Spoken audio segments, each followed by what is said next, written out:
नमस्कार शेतकरी बांधवांनो, मी ज्ञानेश्वर दौड पीक पाणी या युट्यूब चॅनलमध्ये तुम्हा सर्व शेतकरी बांधवांचं मी पुन्हा एकदा स्वागत करतो। शेतकरी बांधवांनो, आजच्या या व्हिडिओमध्ये आपण तूर पीक हे साधारणतः 30 ते 45 दिवसाचं असताना आपल्याला कशा पद्धतीने व्यवस्थापन आपल्या तूर पिकामध्ये करायचं आहे, जेणेकरून शेतकरी बांधवांनो एकरी आपल्याला 12 ते 15 क्विंटल पर्यंत उत्पादन हे सहज मिळू शकतं। यासाठी शेतकरी बांधवांनो आपल्या तूर पिकामध्ये काही महत्त्वाच्या गोष्टी आहेत, महत्त्वाचे काही मुद्दे आहेत की ते लक्षात घेऊन जर आपण त्या अनुषंगाने जर व्यवस्थापन जर केलं तर सहज आपल्याला 12 ते 15 क्विंटल पर्यंत उत्पादन हे मिळू शकतं।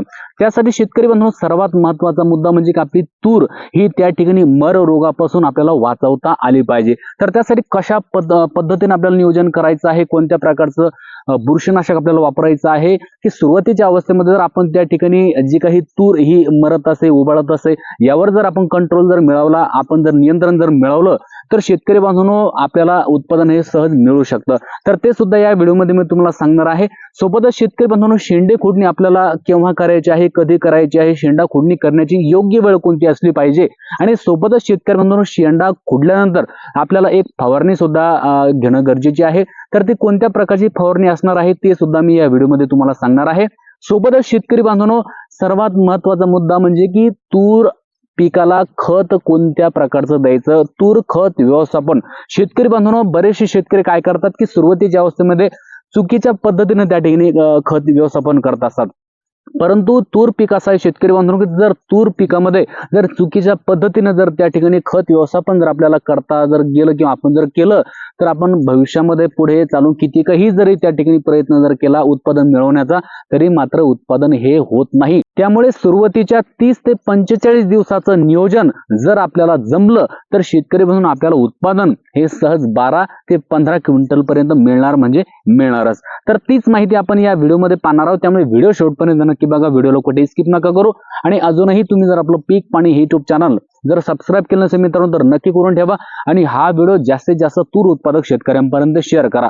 शेतकरी बांधवांनो होतं असं की सुरुवातीच्या अवस्थेमध्ये आपल्याला आपल्या तूर पिकामध्ये त्या ठिकाणी जो काही मर रोग आहे तर तो मर रोग दिसत नाही, कुठं तूर आपल्याला उबलताना दिसत नाही, आणि मग आपण त्याला हलक्यामध्ये घेतो। आपल्याला असं वाटतं की नाही आमच्या तूर पिकामध्ये मर रोगाचा प्रादुर्भाव नाही।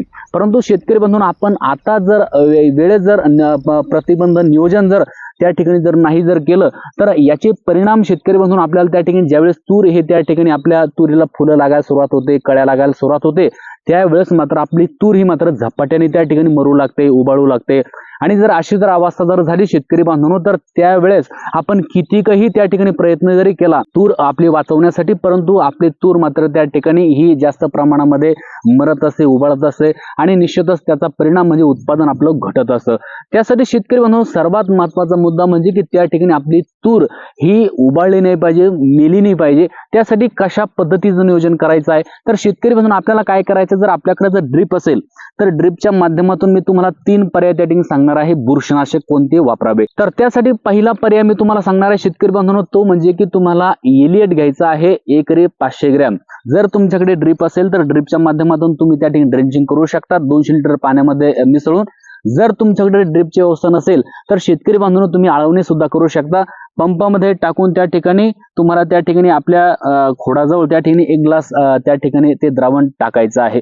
शेतकरी बांधवांनो 20 लिटरच्या पंपासाठी तुम्हाला साधारणतः 50 ग्रॅम घ्यायचं आहे आणि तुम्हाला त्याची आळवणी करायची आहे। जर शेतकरी बांधवांनो आपण जर सुरुवातीच्या अवस्थेमध्ये जर हा उपाय जर केला, ही उपाययोजना जर केली, जर आपण त्या ठिकाणी बुरशीनाशक ड्रेंचिंग केली किंवा आळवणी जर केली तर भविष्यामध्ये आपली तूर ही मरत नाही, ओबळत नाही। शेतकरी बांधवांनो आता जी काही शेंडे खुडणी आहे तर शेंडे खुडणी आपण कधी केली पाहिजे, शेंडे खुडणीचा योग्य कालावधी कसा असला पाहिजे, तर शेतकरी बांधवांनो ज्यावेळेस तूर ही आपली 1.5 ते 2 फुटाची होते त्याच वेळेस आपल्याला शेंडा त्या ठिकाणी खोडायचा आहे। जर आपल्याकडे जर कमी क्षेत्र असेल तर आपण त्या ठिकाणी हाताने सुद्धा त्या ठिकाणी शेंडे खुडणी करू शकतो, परंतु जर आपल्याकडे क्षेत्र जर जास्त असेल तर आपण त्या ठिकाणी मशीनच्या साहाय्याने सुद्धा त्या ठिकाणी कटरच्या साहाय्याने सुद्धा आपण त्या ठिकाणी शेंडा खुडणी ही करू शकतो।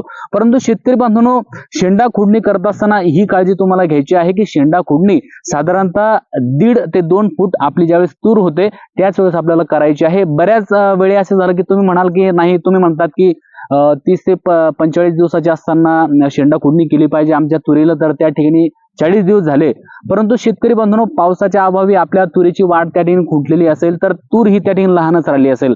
त्यामुळे शेतकरी बांधव निश्चितपणे मी सांगितलं की त्या ठिकाणी साधारणतः तूर ही 1.5 ते 2 फुटाची झाल्यानंतरच आपल्याला शेंडा खोडणी करायची आहे। सोबतच शेतकरी बांधवांनो आपल्याला जे काही आपण शेंडे खोडतो, शेंडे खोडल्यानंतर त्या ठिकाणी त्यावरती बुरशीचं प्रमाण वाढू शकतं, बुरशी चढू शकतो। यासाठी आपल्याला त्या ठिकाणी 1261 20 लिटरच्या पंपासाठी जवळपास 80 ते 100 ग्रॅम आणि सोबतच साप पावडर घेऊन जवळपास 25 ते 30 ग्रॅम घेऊन आपल्याला त्याची फवारणी ही करून घ्यायची आहे, जेणेकरून शेतकरी बांधव जे काही शेंडा आपण त्याने खोडलेला आहे तर याचा त्या ठिकाणी प्रॉब्लेम आपल्या तूर पिकावरती येणार नाही। शेतकरी बांधवांनो आता सर्वात महत्वाचा मुद्दा म्हणजे की त्या ठिकाणी खत व्यवस्थापन कोणत्या प्रकारे करायचं आणि कसं करायचं। शेतकरी बांधवांनो बरेचसे शेतकरी बांधव काय करतात की चुकीच्या पद्धतीने त्या ठिकाणी खत व्यवस्थापन करतात। आता चुकीच्या पद्धतीने म्हणजे कसं की आता काही शेतकरी काय करतात की 24-24-0 त्या ठिकाणी वापरतात, बरेचसे शेतकरी DAP त्या ठिकाणी वापरतात, बरेचसे शेतकरी त्यांनी युरियाचा जास्त वापर करतात। तर तूर पिकामध्ये नायट्रोजन म्हणजेच युरियाचा जास्त वापर चालत नाही। तर मग आपल्याला कोणत्या प्रकारचं खत व्यवस्थापन करायचं आहे, तर शेतकरी बांधवांनो आपल्याला त्या ठिकाणी एकतर 10-26-26 चा वापर करायचा आहे, एकरी 50 किलो।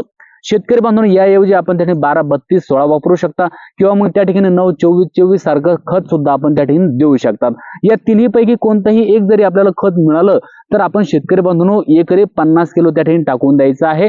परंतु खत टाकत असताना एक काळजी आपल्याला घ्यायची आहे की खत हे आपल्याला साधारणतः 1 हित अंतरावर त्या ठिकाणी टाकायचं आहे आणि खत हे उकरून टाकायचं आहे किंवा तुम्ही पेरून सुद्धा खत हे देऊ शकतात, परंतु खत हे मातीआड झालं पाहिजे। तर अशा पद्धतीने आपल्याला खत व्यवस्थापन हे करून घ्यायचं आहे। शेतकरी बांधवांनो अशा प्रकारे जर तुम्ही तुमच्या तूर पिकामध्ये सुरुवातीच्या 30 ते 45 दिवसाच्या दरम्यान जर नियोजन जर केलं तर निश्चितपणे तुमच्या तूर उत्पादनामध्ये वाढ झाल्याशिवाय राहणार नाही। साधारणतः 12 ते 15 क्विंटल पर्यंत उत्पादन तुम्हाला सहज हे मिळू शकतं। शेतकरी बांधवांनो माहिती कशी वाटली, माहिती जर आवडली असेल तर आपल्या पीक पाणी YouTube चॅनलला सबस्क्राईब करा आणि हा व्हिडिओ जास्तीत जास्त गरजवंत शेतकऱ्यांपर्यंत शेअर करा।